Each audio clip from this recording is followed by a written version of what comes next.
ഹാരപ്പൻ ജനതയ്ക്കിടയിലെ പ്രാചീന അധികാരത്തെപ്പറ്റിയാണ് ഈ വീഡിയോയിൽ ഡിസ്കസ് ചെയ്യുന്നത്.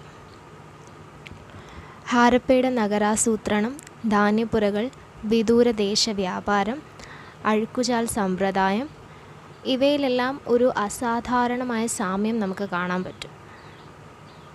അതേപോലെ തന്നെ അവരുടെ മൺപാത്രങ്ങൾ, മുദ്രകൾ, ഇഷ്ടികകൾ ഇവയിലൊക്കെ തന്നെ ഒരു സമാനതയുണ്ട്.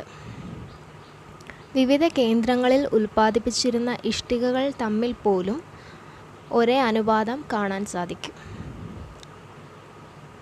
അതേപോലെ കൂറ്റൻ മതിലുകൾ, പ്ലാറ്റ്ഫോമുകൾ ഇവയുടെ നിർമ്മാണത്തിന് തൊഴിലാളികളെ വിന്യസിച്ചിട്ടുണ്ടായിരുന്നു. ഇതെല്ലാം സൂചിപ്പിക്കുന്നത് അവിടെ ഒരു പ്രാചീന അധികാരം അല്ലെങ്കിൽ ഒരു ഭരണകൂടം ഉണ്ടായിരുന്നു എന്നതാണ്.